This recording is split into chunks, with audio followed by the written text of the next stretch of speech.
taken out of context. Taken out of context. Taking things out of context. Out of context. Taken out of context.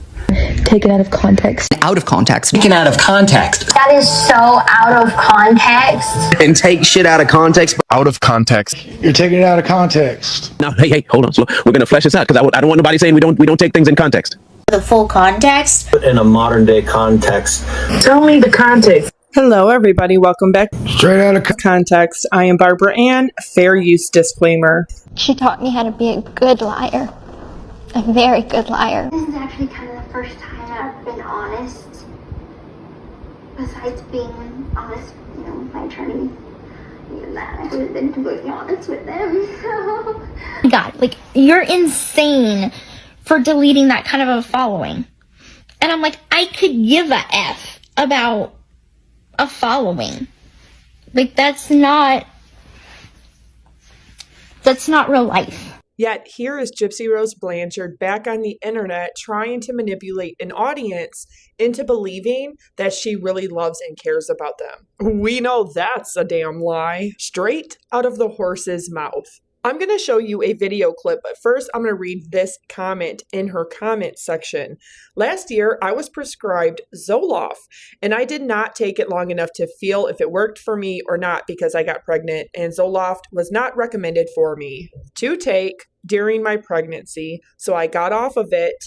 Then this is the second medication that I have tried as an antidepressant. Somebody said, well, Wellbutrin ruined me. A lot of people agreed, same. One person even says that she should see about buspirone as a booster, something that is non-habit forming or dependent. A lot of people are telling her to take Lexapro. This other user says, Wellbutrin is the only medication that has worked. I also use it with my ADHD medication and vitamin D. She goes on to say that I think that vitamin D is so important for energy levels. And then Gypsy also says this, on my bottle, it says bupropion, and then below it, it says generic for Wellbutrin XL.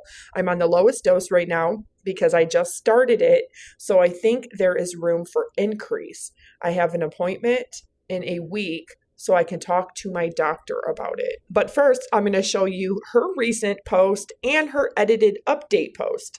Take a listen. Okay, where are all my antidepressant girlies? So I have been on Wellbutrin for the last month, and so far it's been going really good. Haven't had any negative side effects or anything like that. But when I first started taking it, I felt like a huge burst of energy. I would get up at 6 a.m., clean the house, had a lot of energy throughout the day. And now that I have been on it for, the month, it's in my system now. And now I've kind of seen a decline in that energy. So, but overall, it's been a great mood stabilizer. It is a stimulant, which is different than other antidepressants. It works on your dopamine receptors. So overall, it has been a positive experience for me. So I just wanted to know, if y'all take Wellbutrin, let me know in the comments how it worked out for you guys. So, all right, thanks. Love you guys. Bye. Okay, so I just wanted to make an edit to my last video because I don't want to give anybody any incorrect information. So what I meant by Wellbutrin is a stimulant. It has stimulant side effects. It's not actually classified as a stimulant. So just to clarify, there you go. I don't want anybody coming for me in the comment section, and I certainly don't want to give anybody any misinformation. So, all right, I corrected. Bye. Okay, so I just wanted to make an edit to my last video because I don't want to give anybody any incorrect information. So what I meant by Wellbutrin is a stimulant. It has stimulant side effects. It's not actually classified as a stimulant.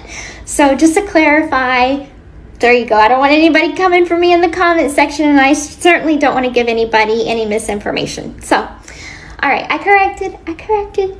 Bye. New personality activated. The antidepressant girly. While she's still wearing that crazy wig that has not been washed or restyled and drinking her damn Pepsi. As you know, Gypsy always loved Pepsi. As very clearly seen in crime scene photos from the FOIA request. A lot of people speculate that she was drinking more Pepsi out of her baby bottles than she was Pediasure. However, Gypsy Rose Blanchard really has a knack for telling everybody, especially selling it to her fans, her stans, her supporters, that this is her, quote, first time, unquote. So now, you mean to tell me that with all of this alleged malpractice, all of this alleged medical abuse, unnecessary procedures and surgeries that she says she underwent under the care of her mother from birth until almost 24 years old, that she never was on a mood stabilizer or on any kind of antidepressant, that she wasn't on anything at all that was classified as an anti-anxiety medicine or anything for ADHD, and that now she's a antidepressant girly, and that this is her first time being tried on any medications to see what might work for her. But remember, she also had a baby almost a year ago. One thing for sure, Gypsy Rose Blanchard definitely displays all of the signs, symptoms, and traits of a sociopath, a narcissist, and a psychopath. I personally think that she has psychopathy and borderline personality disorder because a lot of the traits and symptoms can be shared between cluster B personality disorders. However, there is no cure or treatment for cluster B personality disorders other than therapy. Very intensive psychotherapy, acute self-awareness, and education. That's why we see her continuously do the same manipulative tactics that she has always done. But the people that are harmed the most are the people that she lies to and manipulates the most. Those are her stans, her followers, her supporters, her friends. That's why she disappeared when Into the Weeds podcast got a hold of her Freedom of Information Act request and had all of her prison emails, because that single-handedly took her down. Between TMZ and Lifetime and her non-disclosure agreement, she proved herself to be a legal liability with those lies. Each one of these creators I am about to show you clips of fall underneath fair use and the Copyright Act, so I am going to share them. They were taken from a TikTok Live, which automatically third-party license is given to. In these relevant clips that I have selected, she goes into multiple different topics, including the fact that her dad only married Dee Dee because she was pregnant, why her and Ken are not married yet. She goes into troll accounts and people spoofing her real account, presumably to get a lot of followers. And despite all of the other drama that's always happening in the Gypverse, I'm sure we can all agree that the only thing anybody cares about is that her baby is doing well. Because as far as Gypsy Rose Blanchard is concerned, I think people are not only fatigued from her being oversaturated for the last 2 years, they're tired of the lies. They're tired of the drama. They're tired of her camp and her cult hurting other people. And out of all of this, it must be said and reiterated over and over, the people that are overlooked are the victims. And that is Dee Dee Blanchard, Stephanie Goldammer, and Nicholas Godejohn. And a reminder that every user is credited down in the description box. So without further ado, take a listen to what Gypsy has to say. Like anytime I create a profile, whether it be a new voice has been activated. Valley Girl meets Country Star? Life's been good lately. Just settling into the new place, unpacking, being a mom, like it's normal life stuff. I haven't gone anywhere or done anything super exciting. What's my new painting page? It's Blown Beauty Art on Facebook. Now there might be more than one because it's like a thing. Hold on, let me turn this down a little bit. It's like a thing that people always do. Like anytime I create a profile, whether it be, I've changed my name on here several times So when I decided to do grb.tiktok, somebody copied that handle, and it's basically a copycat account that, and this, people are not supposed to do this, and it's against community guidelines to take someone's content and then repost, like take the full video and then post it to your account as if you made the video. And so that happened with like my Blown Beauty art page and stuff like that. So it's just something that happens all the time. It's super annoying. Any business plans? I don't really know yet. Right now I'm just kind of like, I'm doing my artwork, that keeps me busy. I still kind of collect royalties from my book. I don't know what like business field I would want to go into. Now, once upon a time, like last year, I had conversations with people in the industry about becoming a producer and working on perhaps a documentary, docu-follow style, similar to what they did with me with the Prison Confessions.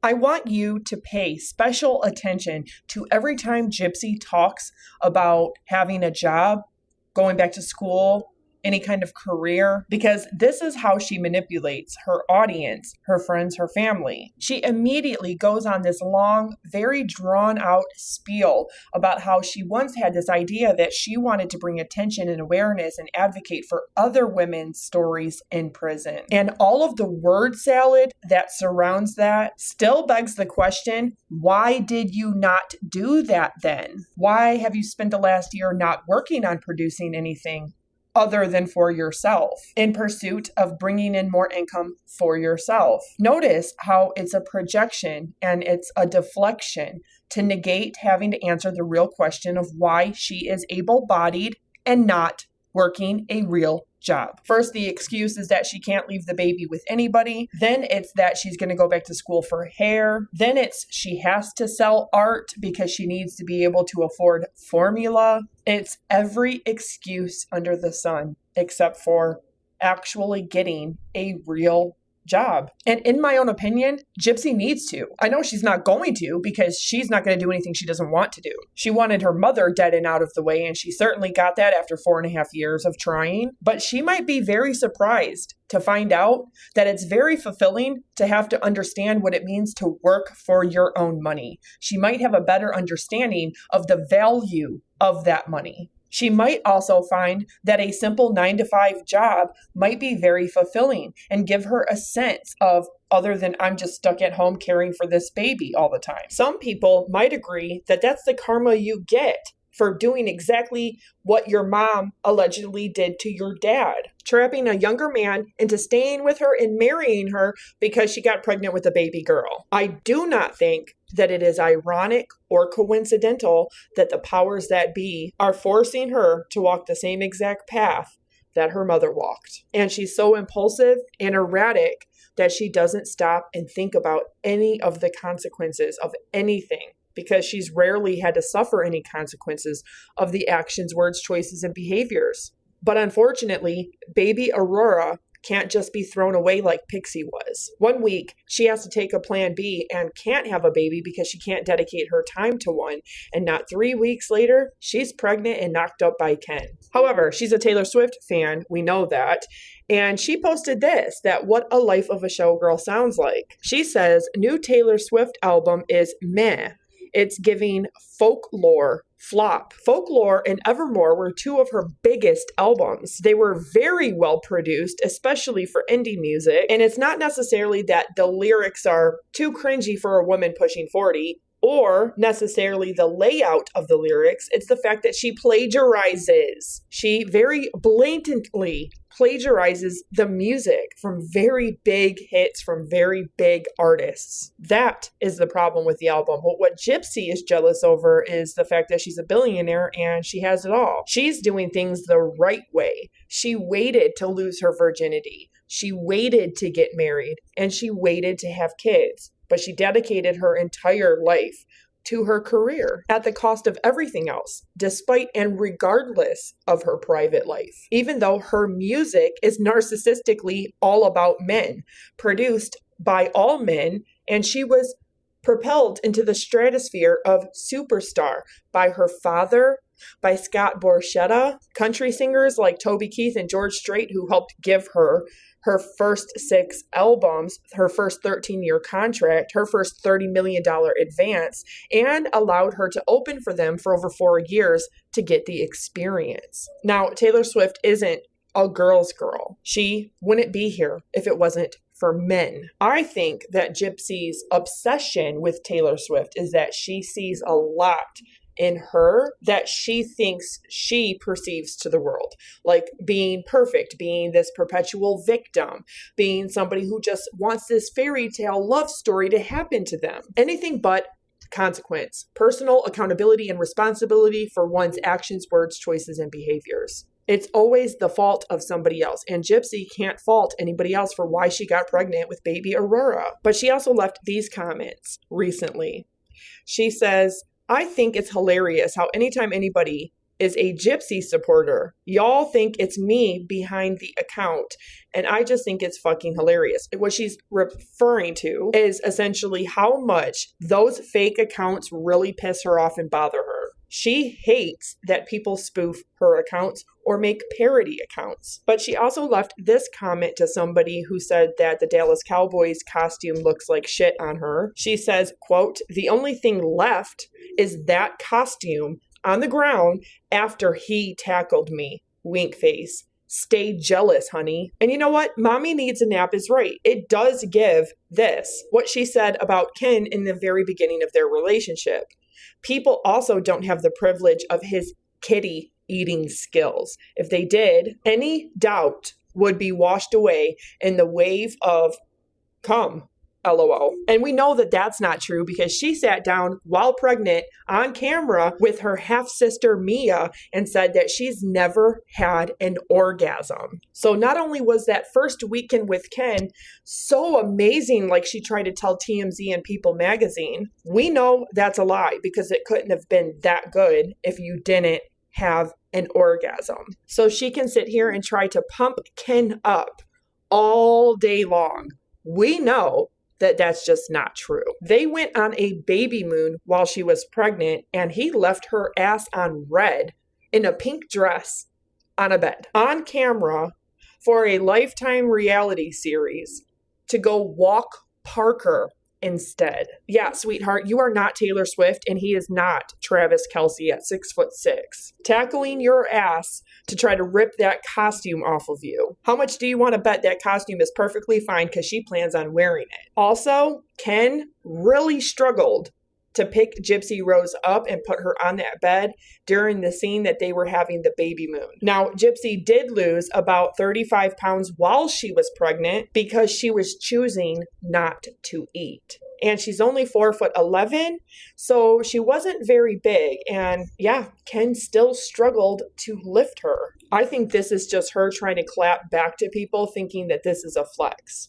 Using sex and oral sex skills isn't necessarily the clapback that you think it is, because one would first have to be sexually attracted to Ken. And I'm just going to say it. Ken, this guy, giving Mr. Clean, is more giving Brian Koberger or Chad Daybell. Murderous ass simps.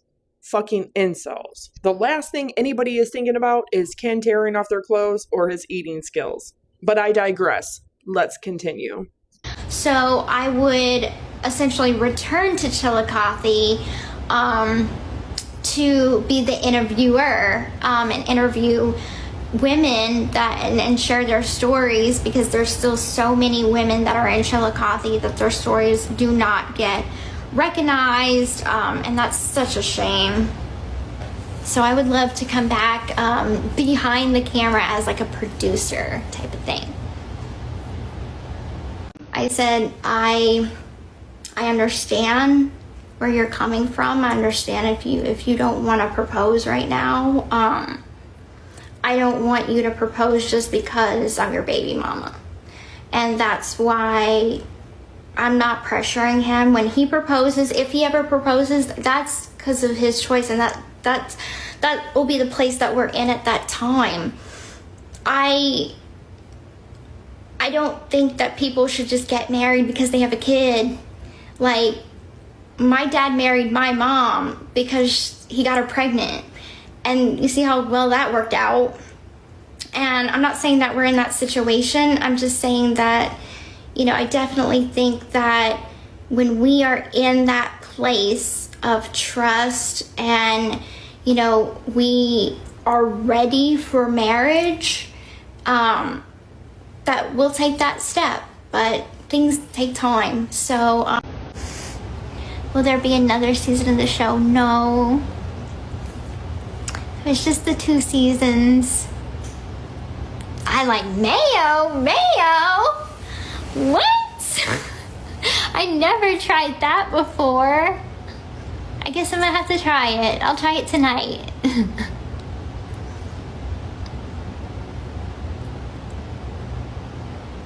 Why leave it at a cliffhanger? Well, all right. You want some tea? I'll give you some tea. So, yes, Ken went ring shopping.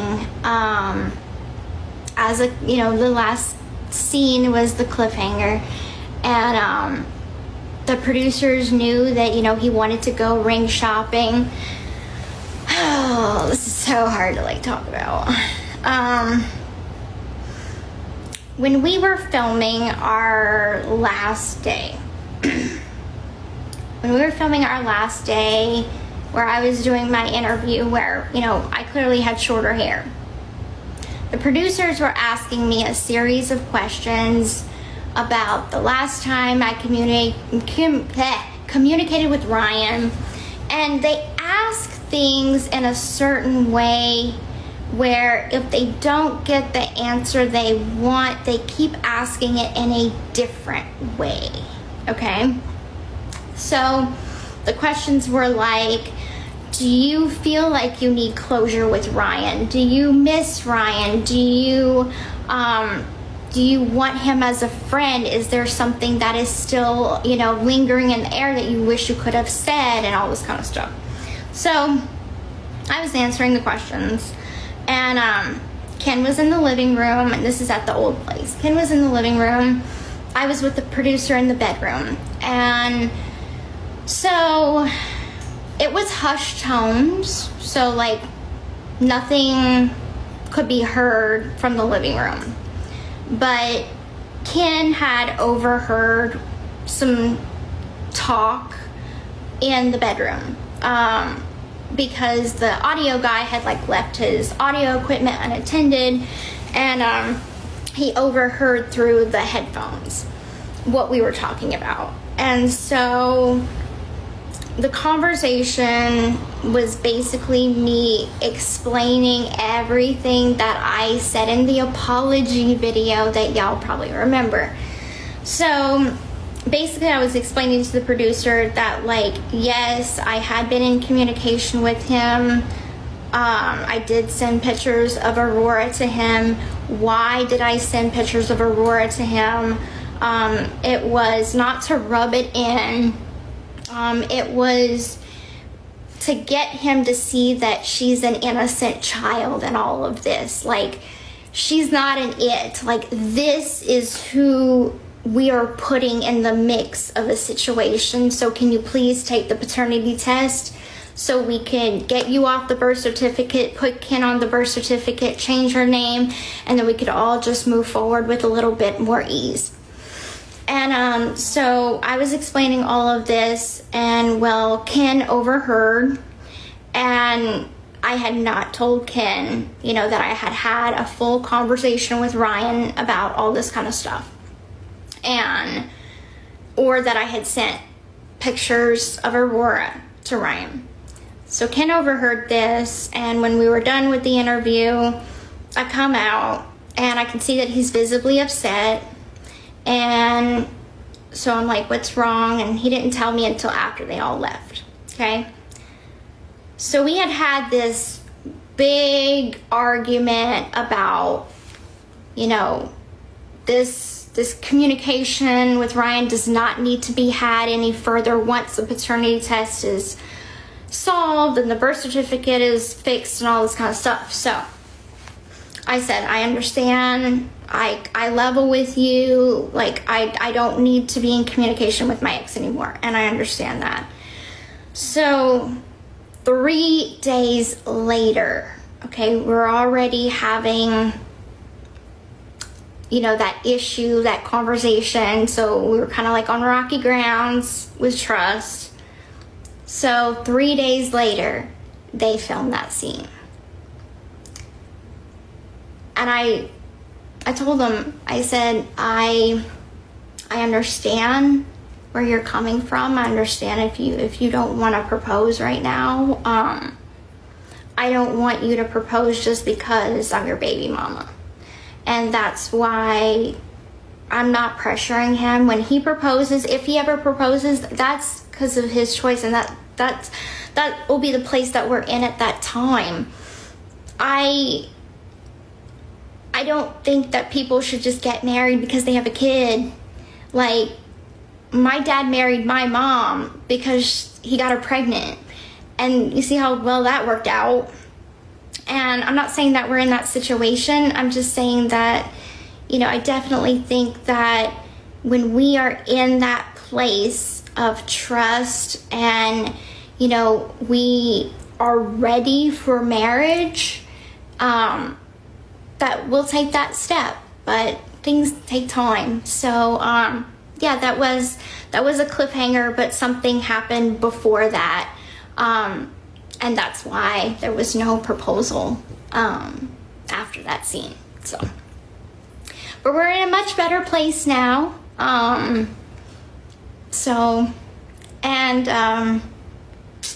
Yeah, we're a real couple with real relationship situations. So we're not perfect. Every relationship has its ups and downs. So, but we're doing good. We're in a good spot now.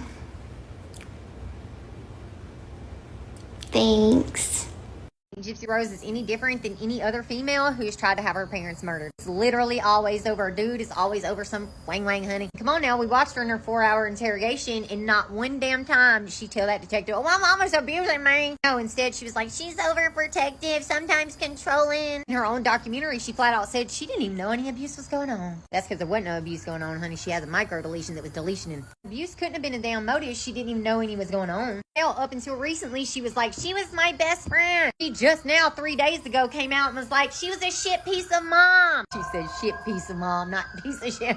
Yeah, I think she murdered her mom over dudes. It wasn't even over just Nick. Nick was just a pawn in her whole little fucking plan to get rid of Dee Dee. Gypsy had already tried to shoot her mom and ran up on her with a dagger and did not succeed in shit. So when Nick told Gypsy, I'll protect you from anyone, Gypsy say, off the whim, even my mom? And he's like, yeah, and boom, she starts planning the damn murder. Gypsy wanted to rip and run with dudes. That's all she gave a shit about. That's all she gave a shit about in prison. Hell, look at her prison emails. That's what she spent her damn time doing. Every damn dude that wrote her, she damn near said, I want to be with you. Some of them she went ahead and planned kids with, honey. One of them had a whole ass girlfriend, and Gypsy was trying to get that man to leave her for her. Same thing when she got free, too. You know, she got out, she was with Ryan, and in 2-3 months, she was already hemmed up with another dude. The only thing Gypsy has ever been more persistent about other than men was having her mom murdered. I'm just saying. Gypsy did this shit because of men, honey, and she thought she was going to get away with it. She knew Nick was going to get charged as soon as she made that damn Facebook post, but she thought because she did not wield that knife, she was going to walk out that damn interrogation room. That's why she asked for her ID, where her money was. Thought she was going to walk out of that police station. She probably would have left and found fucking Dan, the 36-year-old man she had ran away with, because that's one number she did have damn memorized. Hey, this is all leisure and tape purposes, only my opinion, but she said that shit, girl. So, looks like you're the one that's panini pressed. Call a spade, honey. Keep making content. Let me know what you think down in the comment section. Thank you for watching. Thank you for your time. Please like and share. Don't forget to subscribe. I'll catch you all on the flip side.